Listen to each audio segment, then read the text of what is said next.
Bem-aventurado o homem que suporta com perseverança a provação, porque depois de ter sido aprovado, receberá a coroa da vida, a qual o Senhor prometeu aos que o amam. Ninguém, ao ser tentado, diga: sou tentado por Deus, porque Deus não pode ser tentado pelo mal, e Ele mesmo a ninguém tenta. Ao contrário,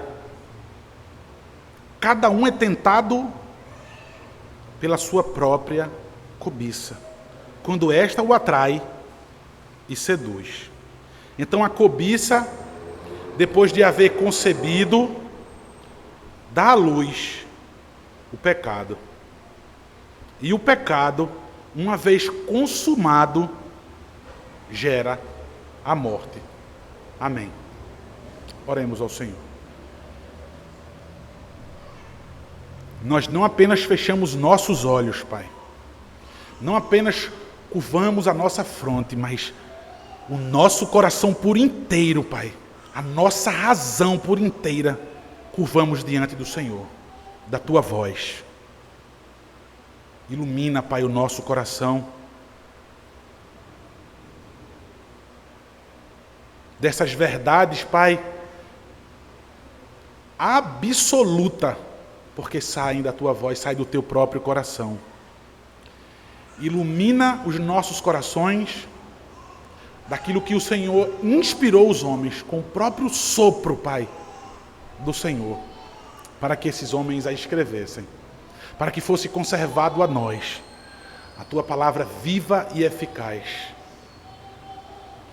No mundo envolto em trevas, Pai, ilumina-nos com a Tua palavra.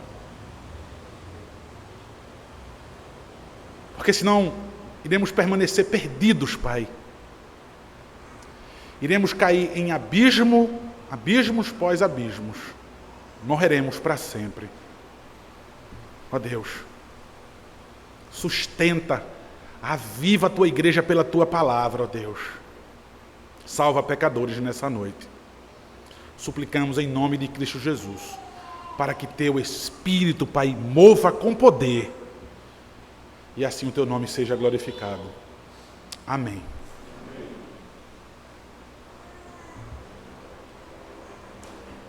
Nós temos, em quase tudo na vida, motivos para falar, para realizar atos. Quais são os motivos? Recompensas. Veja, por que é que você fala tanto para aquela pessoa? Por que é que você conversa tanto com aquela pessoa? Por quê? Ela me recompensa com sua amizade, com a sua simpatia, com seu amor. Por que é que você trabalha tão duro naquele local? Porque o salário ali é bom. Eu tenho uma recompensa. E entre N exemplos, por que é que você gosta de pescar naquela praia? Porque ela me dá bastante peixe. Por que é que você gosta desse hobby, desse esporte? Porque ele me dá prazer, me traz satisfação, diversão. Em quase tudo na vida nós nos apegamos e respondemos a coisa ou pessoas porque ela nos traz algumas recompensas.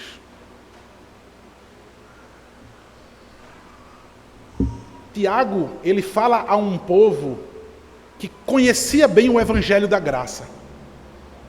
Povo instruído, extremamente instruído em sua palavra, na palavra do Senhor. Mas um povo que agora estava sendo perseguido. No momento de mostrar aquilo que tanto eles conheciam, em meio ao desespero do aperto, em nada eles se pareciam com Cristo. Em nada eles podiam ser chamados de cristãos. Muitos nós sabemos, quando nós lemos em Hebreus, inclusive, acovardaram, naufragaram na fé. Inclusive nas outras cartas, o tempo todo sendo falado contra o perigo da apostasia, da covardia. O autor da carta, quando ele vai assinar logo no começo, ele vai se colocar como servo do Senhor Jesus Cristo. Esse Tiago aqui, dos 4, ou até mesmo dos 5 mencionados no Novo Testamento, ele é mesmo o irmão de Jesus.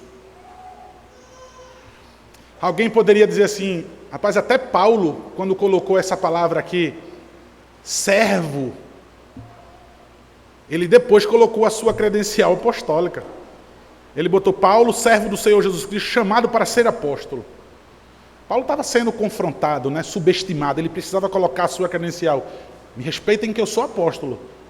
Fui chamado de maneira especial pelo Senhor. Ele apareceu a mim a caminho de Damasco, me designou para tal ofício especial. Tiago, quando vai usar a palavra servo do Senhor Jesus, ele poderia ter estampado irmão de Jesus. Ele poderia dar uma carteirada, como é chamada comumente hoje, para que ele pudesse ser ouvido, para que ele pudesse exercer a primazia em meio à igreja. Ele poderia dizer, eu sou aquele Tiago, viu, o irmão de Jesus. Ele diz, não, eu sou servo. Lembram da expressão que ele usa no grego, das 3 palavras comumente usadas? Doulos, diáconos e mistos. Lembra daquilo que eu falei? Olha, a palavra que ele usa é a palavra doulos, pois a palavra mistos é um servo que precisa receber uma recompensa para que possa trabalhar. Diáconos, da diaconia, da palavra diaconia, da igreja, de onde deriva essa palavra, faz um serviço voluntário. Ele se coloca como um escravo. Eu não tenho vontade própria nenhuma, eu não tenho plano, não tenho desejo, eu não penso nada sobre o futuro. Eu pertenço ao meu Senhor. A vontade dele é a minha. Eu me rendi a ele. Uma escravidão voluntária.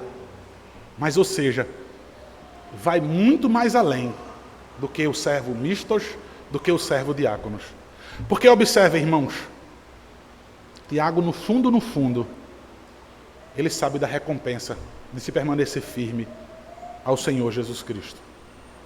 Eu quero que vocês olhem mais uma vez para o texto, depois de Tiago se apresentar rapidamente na carta, ele vai logo direto para o problema daqueles irmãos. As perseguições, as provações. Vocês precisam se manter firmes. E ele vai dizer o que no começo? Olha, vocês têm que ter alegria quando vocês passarem pelas provações. Porque ela vai gerar algo em vocês maravilhoso, que é a perseverança. Ou seja, se vocês são membros de uma aliança eterna, de um pacto eterno que Deus fiel fez com vocês, vocês precisam de perseverança. Isso vai ser gerado em vocês. Tomem proveito das provações, das dificuldades que aparecem em vocês. Não façam como os ímpios que murmuram desesperados. Depois ele vai dizer, olha, para que vocês passem por essas provações, vocês precisam de sabedoria. E isso vocês não nascem naturalmente com ela, não. Por favor, não estou falando de malícia e de esperteza e de talento. Vocês precisam da sabedoria que é Cristo. Vocês precisam adquirir, vocês precisam buscar. Peçam a mim. Eu não vou ter problema nenhum em dar todo aquele que pedir. Então, sob provação, ele vai dizer o que vai gerar em nós. Depois ele vai dizer algo essencial. Vocês precisam. Sabedoria. Depois de dizer sobre a sabedoria, ele vai dizer, olha, primeiro problema. Eu entendo o que é que vocês estão passando. Status e condição financeira. Desigualdade. Haviam irmãos ricos na igreja. Havia até algo interessante. Havia, naquela época, oficiais da igreja que eram escravos. Interessante, né? Veja que coisa. Os crentes, o patrão, o senhor, só que o escravo dele era o pastor da igreja. Era o supervisor da igreja, era o superintendente, era presbítero da igreja. Só que havia muita dificuldade em alguns irmãos em entender, eu sou menos, porque eu não tenho uma condição financeira melhor. Ele vai dizer, olha, você tem olhado muito para esse mundo. Veja, a sua dignidade não está nos seus bens, não está na sua posição social. A sua dignidade está em ser filho do Rei dos Reis, do Senhor da Glória. Digne-se nisso. E você rico, veja, glorie-se na sua insignificância. Ou seja, porque tudo que você tem é somente dinheiro. Porque tudo que você tem é somente posição social. Eu já coloquei para vocês que aqui no texto ele nem chama o rico de irmão. Não que um crente não possa ser rico, mas ele está colocando naquela diferença aqui. Então, o irmão, porém, de condição humilde, e quando fala do rico, ele não diz que ele é irmão. Ele não o chama de irmão. Digne-se apenas na sua insignificância. Tendo enfrentado a primeira dificuldade, alguns comentaristas bíblicos vão dizer assim, ele agora volta para o assunto da perseverança. Eu não estou querendo ser superior aos comentaristas bíblicos não, mas eu vou contra e digo assim, não quero ser contra, mas já sendo. Ele nem sequer saiu do tema da perseverança. Ele nem sequer tirou da sua mente, ele está falando sobre a perseverança ainda. Porque isso não é um assunto que deve ser tratado superficialmente. Quantas vezes se fala sobre perseverar em meio a uma luta, em santidade de vida, em serviço da igreja, ou em qualquer outra coisa que seja para a glória de Deus, rapidamente nos traz sonolência, convicção de inaptidão, falta de tempo, qualquer coisa que justifique a minha ociosidade na piedade, na minha obediência a Deus. Entendendo que esse é um assunto de extrema importância, Tiago então volta, ou como eu gosto de dizer, ele nem saiu desse tema, ele vai dizer, olha, falando desse primeiro problema, desigualdade social, financeira, eu gostaria de dizer que bem-aventurado o homem que suporta, versículo 12, irmãos, bem-aventurado o homem que suporta com perseverança a aprovação. Será que esse Tiago poderia dizer isso? Tiago que ficou conhecido na história como joelho de camelo, tanto que ele orava, tanto calo que havia no seu joelho. O que ele quer dizer com bem-aventurado? Pastor Ronaldo, o senhor já disse, bem-aventurado, a gente já ouviu na igreja, mais do que feliz. O senhor já disse também que é aquele que tem a mão do Senhor pairando sobre sua vida. Veja, bem-aventurado, outro conceito para ajudar. Aquele que encontra alegria completa em Deus. Quem é o homem bem-aventurado? Quem é a mulher bem-aventurada? Aquela que Cristo é a suficiência de sua alegria e de sua satisfação. E alguém vai dizer, amém, pastor? Essa pessoa sou eu. Eu quero dizer, é quando falta, a sua alegria está completa em Deus.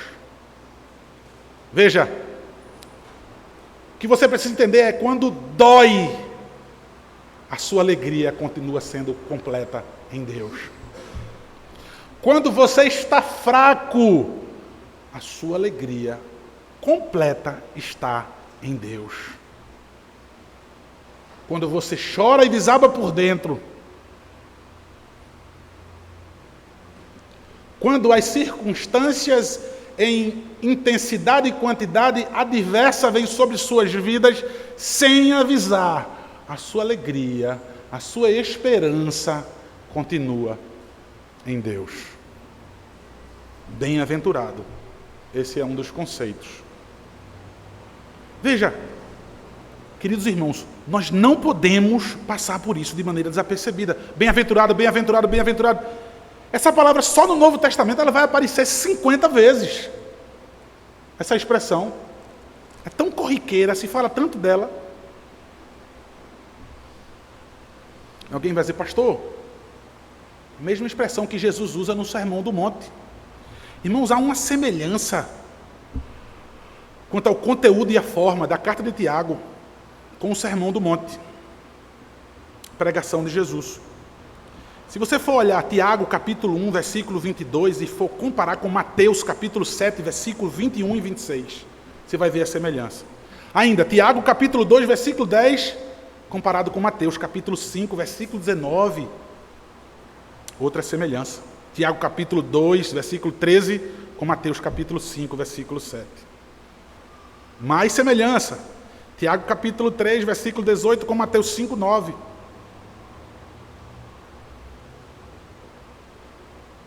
Tiago capítulo 4, versículo 5, com Mateus 6, 24.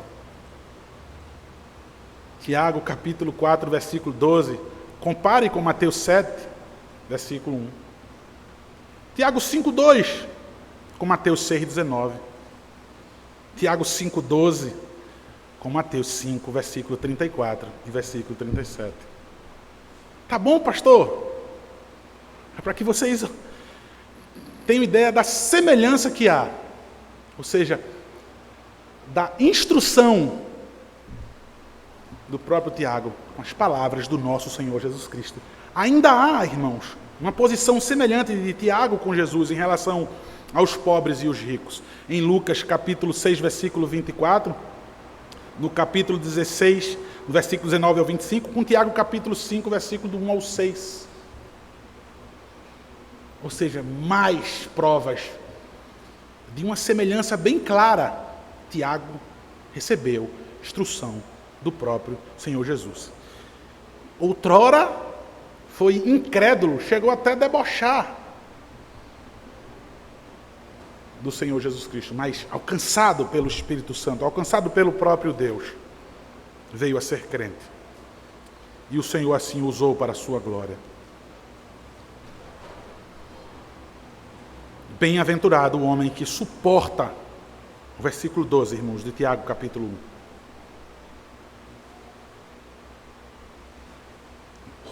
Essas palavras em si, elas não são verdadeiras nem poderosas em si mesmo.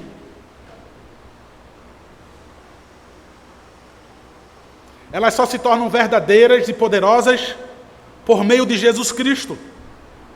Quando Deus, em sua graça, nos concede esse prêmio maravilhoso, nos concede essa porção maravilhosa, se perseverarmos até o fim. Se formos aprovados na aprovação.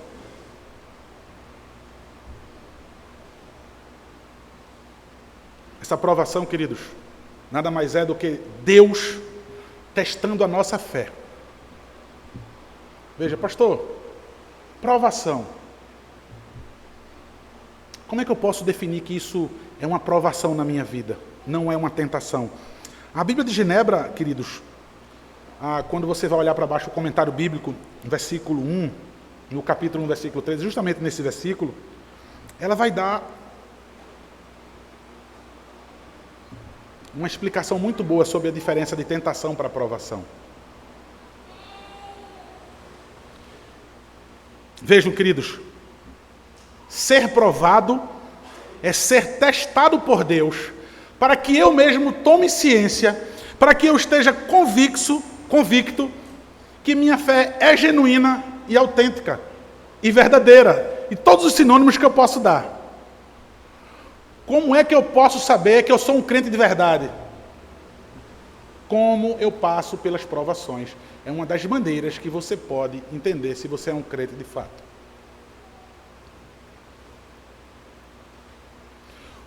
Por que é que eu tenho que passar pela provação com alegria? Porque Deus está te dando a oportunidade de parecer com o Filho dele.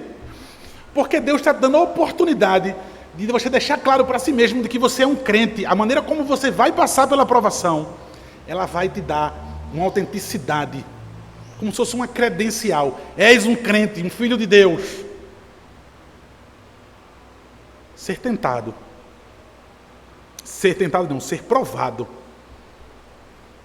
ser testado pelo Senhor, para tomarmos ciência se a nossa fé é autenticamente verdadeira. Nós temos um exemplo de Jó.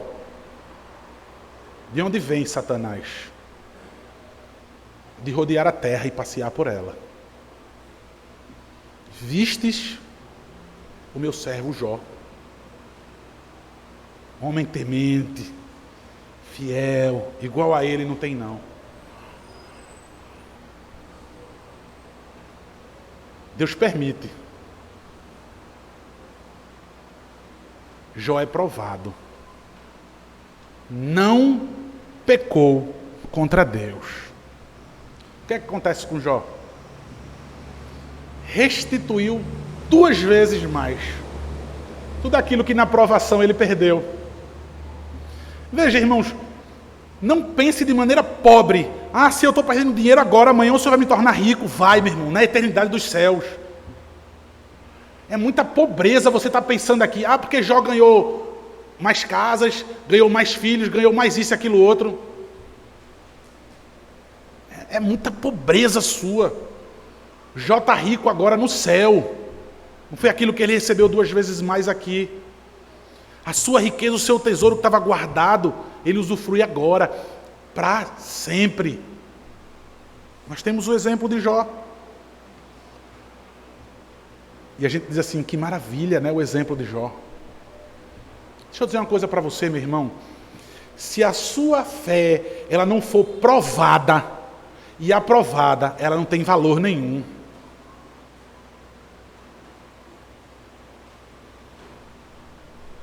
Como é que você garante que você é crente? Talvez agora você caia em arrependimento profundo, né? Porque você nunca tomou proveito. Nunca tomou proveito. Nunca passou bem por uma provação. Toda ela você murmurou, toda ela você blasfemou, toda ela você pecou. Você caiu, aquela provação foi para você cair. Para se tornar mais incrédulo. As provações são dadas por Deus, para que a gente possa ir até Ele. É como um pai que diz assim, deixa ele levar uma queda, ele vem em direção para mim, ele vem direto para os meus braços, ele vem chorar aqui no meu colo, ele vai dizer, papai, então elas vão dizer, papai, me ajuda. Estava num congresso no hotel, Simpósios Puritanos. E a minha filha de 9 anos hoje, né, na época tinha 4 anos, nadava com uma boia.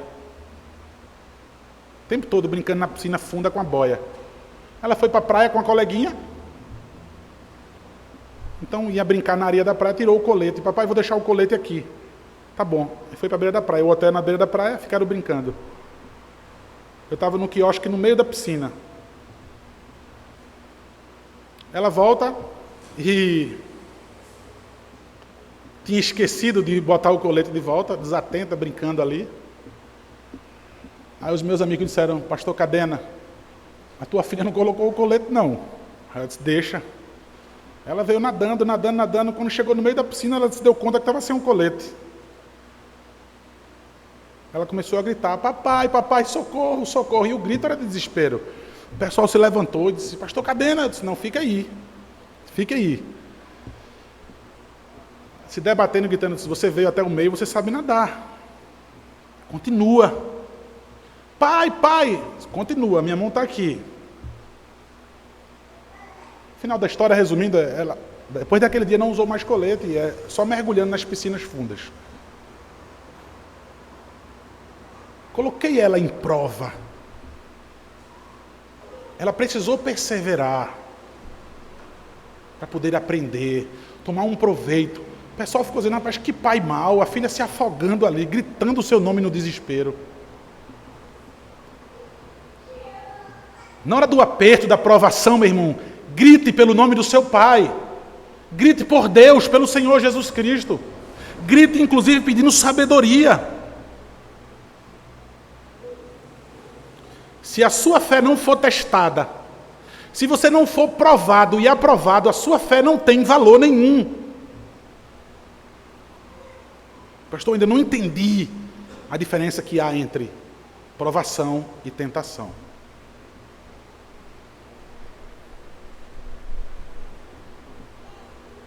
Veja, queridos, na provação, Deus não tem intenção nenhuma de ver a nossa queda. Provação é isso. Deus nos dá, Deus nos coloca em provações. Mas a intenção dele não é ver a nossa queda. O desejo é que nós recorramos a Ele e Ele nos dê suporte para que eu persevere, para que eu supere e para que eu seja aprovado. Já a tentação, nós vamos ver daqui a pouco. Deus não tenta ninguém, porque a tentação visa a queda. Quem tenta é quem? Satanás. Quem tenta é quem? O meu próprio coração. Eu sou tentado pelo meu próprio coração. Deus não tenta ninguém. Nós vamos ver isso aqui agora.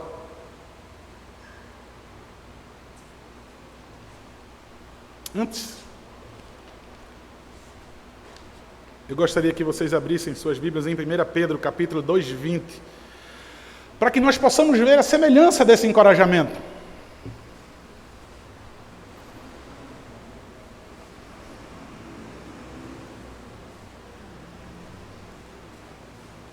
Veja que de maneira semelhante Pedro agora encoraja, assim como Tiago, seus leitores. 1 Pedro capítulo 2, versículo 20. Pois que glória há se, pecando e sendo esbofeteados por isso, o suportais com paciência? Se, entretanto, quando praticais o bem, sois igualmente afligidos e o suportais com paciência, isto é grato a Deus. Vejam, irmãos, mais uma vez, se você está com dificuldades, passando por tristezas e angústias, pela tua irresponsabilidade, isso não é provação. Pastor, eu tenho um cartãozinho vermelho, que ele estourou, eu estou devendo, o meu nome está sujo em todo canto. Estou passando por uma provação. Tem nada a ver com isso. Nisso daí você persevera com paciência, né? Nisso você diz assim, eu botei na mão de Deus. Deus proverá.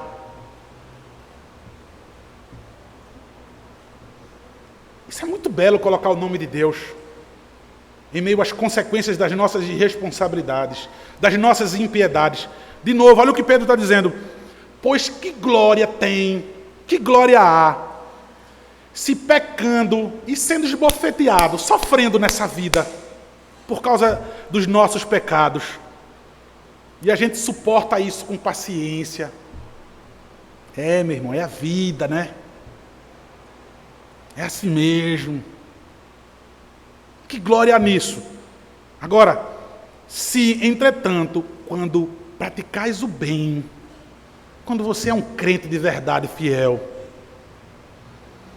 e chega sem avisar, surpresa mesmo, os problemas na tua vida, quando vocês são igualmente afligidos, e aí vocês suportam com paciência, isto é grato a Deus. Essa palavra paciência, ela é equivalente à palavra perseverança. Veja, está debaixo de algo, ou seja, está pesado demais. Essa é uma das traduções literais. Veja, Pastor Ronaldo, por quê? Por que passar essas coisas com toda alegria? Por que não procurar outros métodos? Por que com toda a sabedoria que o próprio Deus me deu, eu não procuro outro jeito? Porque desse jeito, você tem uma recompensa. Deixe que ela estimule você.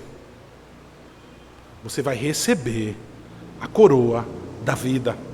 É isso que diz o versículo 12. Veja, porque depois de ter sido aprovado, receberá a coroa da vida. Esse é o motivo porque é bem-aventurado o homem que suporta a provação. A esperança do crente é essa, porque depois de passar do período da provação, nós vamos receber a coroa da vida. Essa coroa da vida, ela não está ligada à coroa de realeza.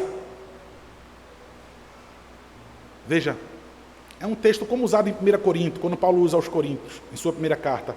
Coroa de louros. O atleta que é coroado. Ah, essa coroa é essa coroa. A expressão grega aqui é para essa coroa. Não é para aquela coroa de um rei que vai estar lá no seu trono, recebendo toda a honra e toda a glória, não.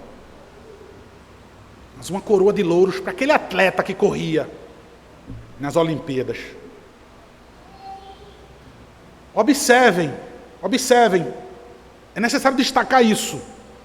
Nenhum atleta, nenhum corredor recebe a coroa antes de correr.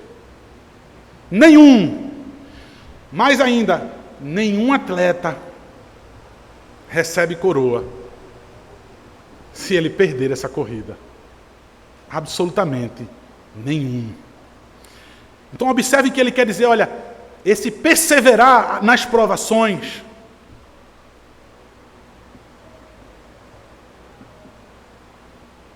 é uma corrida. Uma corrida de obstáculos extremos, mas há uma garantia de que vai passar. Essa corrida ela vai acabar. E você receberá a coroa da glória. Veja, essa coroa dá a ideia de uma coroa não perecível, não desse mundo, mas eterna. O próprio Senhor vai te coroar. A eternidade, essa é a coroa de glória. Esse é o teu prêmio. Veja, irmãos, será que isso te estimula? Ou a tua correria tem sido para ver se resgata o dinheiro? Ou a tua correria tem sido para ver se você goza de prazeres nessa vida? Corra o máximo que você puder nessa vida, porque são poucos os seus dias. Busque os prazeres, passe por cima, atropele, pise nos seres humanos, se destrua para conseguir o prêmio dessa vida. Acaba bem rapidinho. Vai chegar os dias dos quais você dirá, não tenho mais alegria. E vai chegar o grande dia do qual você vai ouvir, apartai-vos de mim. Você não correu a minha corrida. Você não venceu. Você não perseverou até o fim. Essa linguagem ela é bem conhecida no Novo Testamento.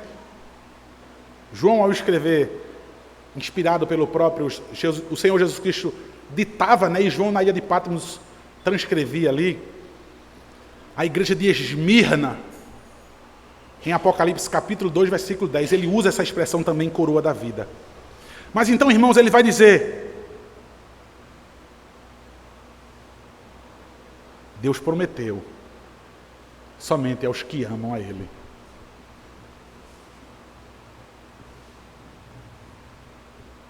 Como é que faz para correr essa corrida? Tem várias corridas aí, irmãos. Escolham as suas corridas. Porque essa corrida só corre quem ama o Senhor. Já está certa. Já está certa a vitória desta corrida. Essa corrida já foi decretada que você é vencedor. Porque o próprio Cristo venceu e correu por você. Aos que o amam. Você corre a corrida desse mundo porque você ama esse mundo. Você corre os percursos e as trilhas do seu coração porque você ama os ídolos do seu coração. Somente aos que amam a Deus. Essa promessa é válida. Essa promessa é garantida. Se você não ama o Senhor. Tiago está buscando aqui os mandamentos. De que maneira eu devo amar o Senhor? Ele está deixando bem claro aqui, tá? Tiago está querendo mesmo recobrar a mente dos irmãos. Trazer à memória os mandamentos. De que maneira eu devo amar o Senhor? Toda a minha força. Todo o meu entendimento. Todo o meu coração. Versículo 13, irmãos. E eu me deti bastante, então eu vou correr. Acordei para o tempo. Ninguém ao ser tentado diga, sou tentado por Deus, porque Deus não pode ser tentado pelo mal e Ele mesmo a ninguém tenta. Então, como eu disse aos irmãos que eu vou correr, não tente culpar a Deus. O seu fracasso é culpa sua. Que facilidade, irmãos. Um pastor que eu conhecia, as filhas se prostituindo, o filho usando droga. É a vontade de Deus, Ronaldo. Quantas vezes já ouviu isso? A vida da pessoa é uma desgraça, ele diz, é a vontade de Deus. E não está na Bíblia, não? Eu vejo na Bíblia, é a soberania de Deus e a responsabilidade humana andando lado a lado. Duas leis que não se chocam, mas que se harmonizam. Duas leis que não entram em tensão, mas entram em fusão. Você é responsável. Não quero usar esse chavão, até o versículo bíblico, para fugir da sua responsabilidade. Ninguém ao ser tentado diga, sou tentado por Deus. Veja, por quê? Aí ele revela o caráter de Deus. Deus não pode ser tentado pelo mal. E ele mesmo, ninguém tenta. Jesus Cristo foi tentado, pastor. Veja, por amor a Deus, Jesus Cristo mostra o seu amor a Deus, atendendo rapidamente o comando. Eu me humilho e eu encarno em nossa criação no homem. Nasce numa manjedoura, morre sem ter onde reclinar a sua cabeça.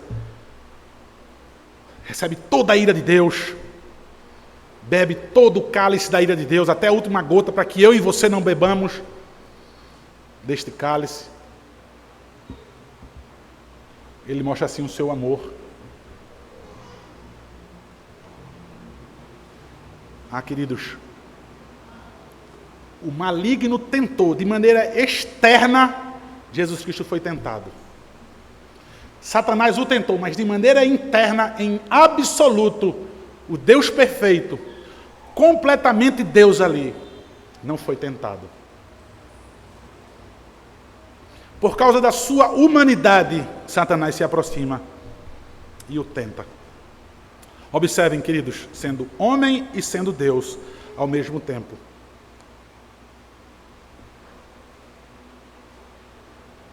Lamentações capítulo 3, versículo 39, vai dizer: por que, pois, se queixa o homem vivente?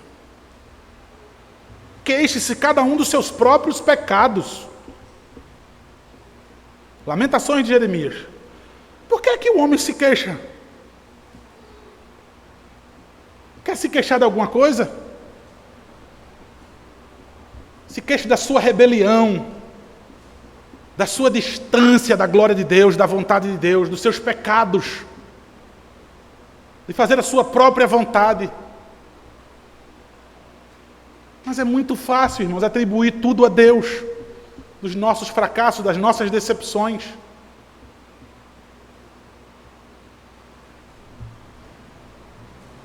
Ninguém, isso é uma proibição expressa, não ousem fazer isso. Ninguém, ao ser tentado, atribua a culpa ao Senhor. Isso é muito fácil de ser feito. Vamos para a Bíblia. Nossos representantes. Adão e Eva.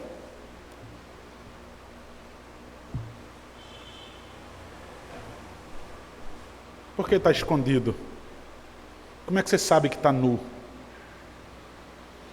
Comestes do fruto, que eu disse que não comesse, me desobedeceu, já forjasse um ídolo no teu coração e fizesse a tua própria vontade, arruinasse tudo, estragasse todo o meu plano perfeito para você, depois de tudo isso que eu te dei, depois do que eu prometi. Irmãos, o homem não deixa barato, não. O homem é muito esperto. Uma expressão que a gente usa sempre aqui no Nordeste. É muito desdobreiro o homem. Ele é muito conversador. Ele vai achar uma saída. A mulher... Aí o povo diz, ele botou a culpa na mulher, não foi? Foi. Mas ele botou a culpa em Deus. A mulher que tu me destes. Adão foi tentado juntamente com sua mulher. Fracassou, desobedeceu, arruinou tudo. Então entra a morte. Então entra a desgraça através deles. E ainda assim, ele reúne forças, razão, direito. Quer dizer, foi a mulher que o Senhor me deu. A culpa é do Senhor e dela.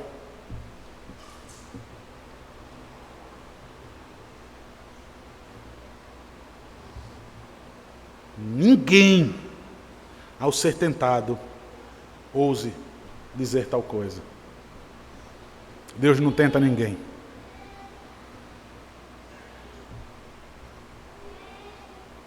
Versículo 14. Ao contrário. A gente diz assim, né? Muito pelo contrário, né?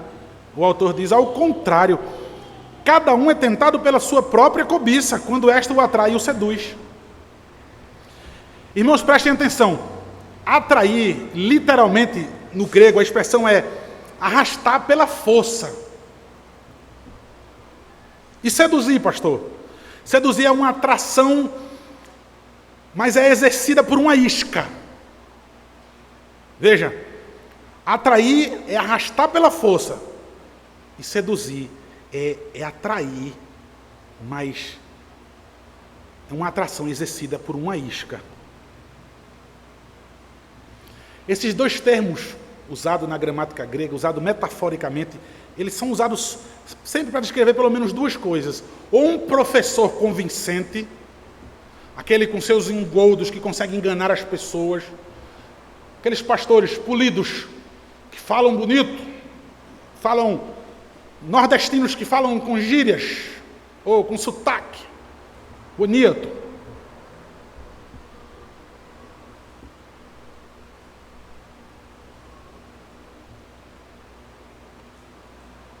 Com as suas conversas bonitas, com suas novelas, com as suas fábulas. Ou também esse texto é usado metaforicamente. E eu creio que Tiago quer trazer, como ele está usando sempre, como ele usou agora hoje, nós estamos vendo a imagem de uma corrida, de uma Olimpíada, e nós já vimos também outras figuras aqui usadas nos textos anteriores. Ele quer trazer aqui a ideia de uma pesca. Por que uma pesca? Preste atenção. A cobiça é um anzol que com sua isca primeiro atrai sua presa, depois fisga e o arrasta.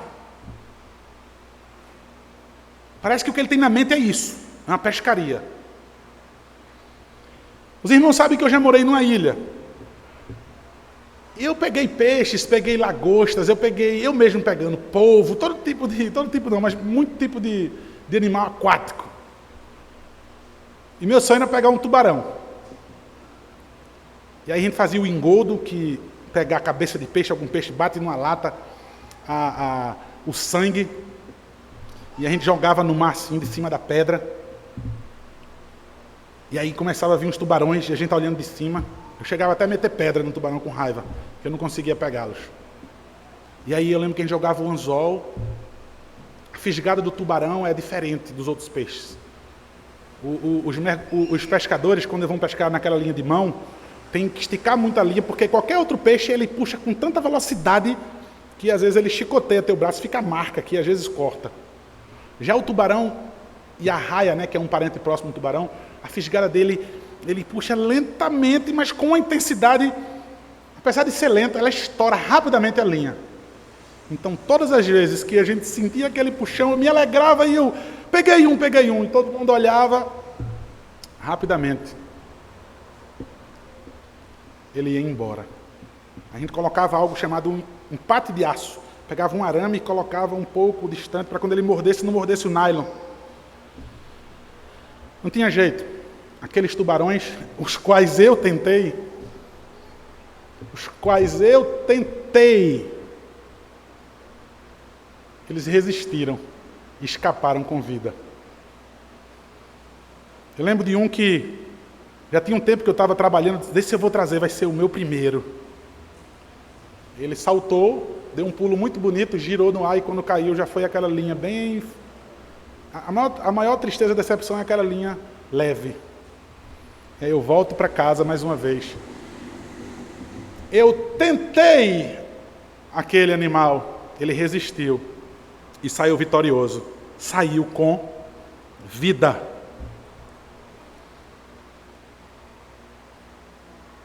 Cada um é tentado pela sua própria cobiça, quando essa o atrai, o seduz. Ou seja, a culpa é sua. A culpa é sua. Olha o que diz o versículo 15. Então a cobiça, depois de haver concebido, é o último versículo.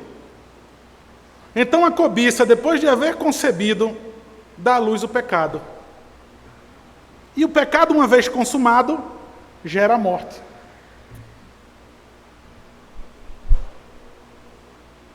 Tiago aqui ele personifica a cobiça como ela sendo uma mulher. Até a palavra aqui no original ela é feminina. Parece mais que ele colocou intencionalmente essa palavra. Então ele coloca a cobiça como uma mãe que gera um filho.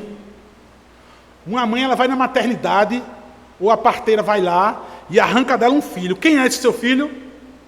O pecado. O pecado, quando se torna maduro, esse filho, quando amadurece, quando ele começa a exercer as suas ações, ele gera a morte. Observe que interessante. A cobiça, depois de haver concebido, dá luz ao pecado. E o pecado, uma vez consumado, gera a morte. Além daquele paralelo com Mateus, irmãos, há também um paralelo claro com o livro que nós meditamos nas pregações todo domingo, com o livro de Provérbios. Há um claro paralelo nisso, irmãos.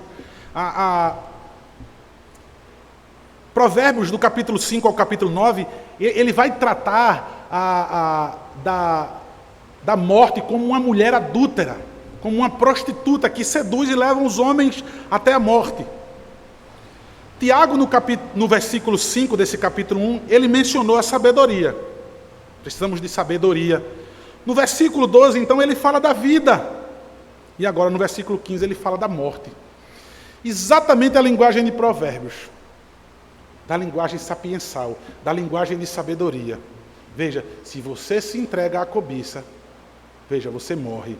Mas se você é sábio, se você se livra dessa cobiça, você tem a vida.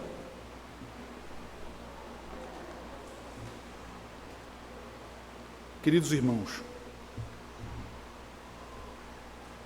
Tiago voltando a falar, ou ainda falando sobre a perseverança, depois dele falar do primeiro problema que você precisa de sabedoria para enfrentar, desigualdade social, diferença que há natural entre os irmãos, ele vai dizer, olha, felicidade completa tem um homem que suporta com perseverança a provação.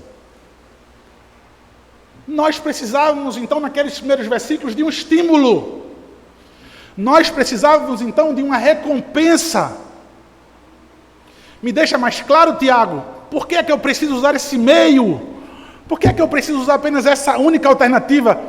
Cristo Jesus. Porque é somente usando Cristo Jesus onde estão entesourados toda a sabedoria. É nele que eu preciso adquirir essa sabedoria. É nele que eu vou adquirir essa perseverança, essa paciência. Onde a semelhança dele, de Cristo, eu vou ser tentado, mas eu não vou cair de forma alguma. Vocês vão receber a coroa da vida. Para que você seja estimulado a receber essa coroa. Para que você seja estimulado, irmãos, até mesmo a começar a correr. É necessário saber se você entende o que significa essa coroa. Você ama a seu Deus. Veja, irmãos, nessa corrida, de vencer essa provação, de vencer essa dificuldade, é necessário que você ame a Deus. Amando a Deus, a garantia é de que você vence. A promessa é de que você vence e que você recebe a coroa da vida. Veja, são essas duas coisas apenas e eu vou encerrar. Venceu. Existe um meio de vencer.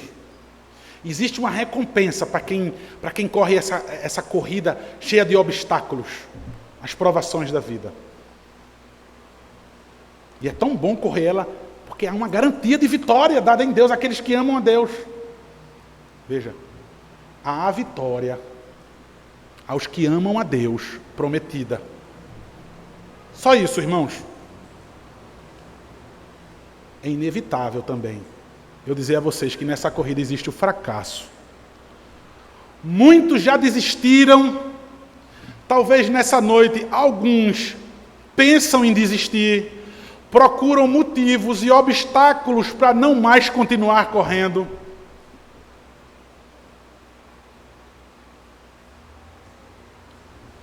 É inevitável para mim. Eu preciso dizer a vocês que é também certa a derrota. É certo também, existe o fracasso. Existe a tragédia, existe a desgraça. Se você não ama o seu Senhor. Se você não vence essa provação. Essas provações enquanto nessa vida.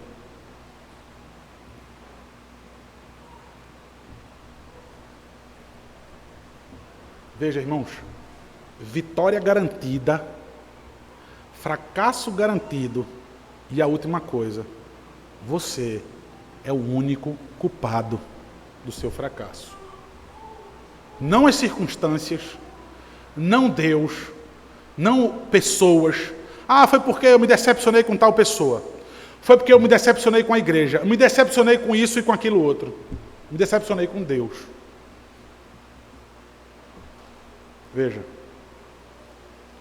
E agora eu concluo. Para que você seja estimulado. Está proposta para você essa corrida de obstáculos. Em Cristo Jesus, nesse caminho. A vitória é garantida aos que o amam.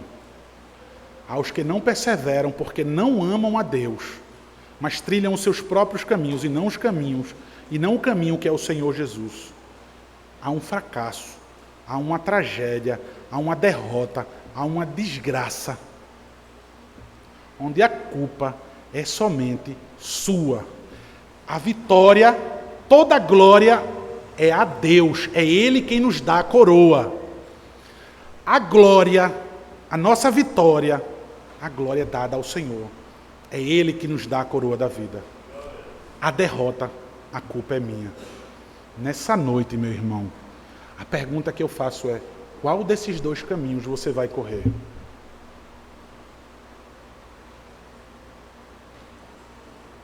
O atalho, como nós vimos hoje pela manhã, ou vai enfrentar e suportar e superar todos os obstáculos?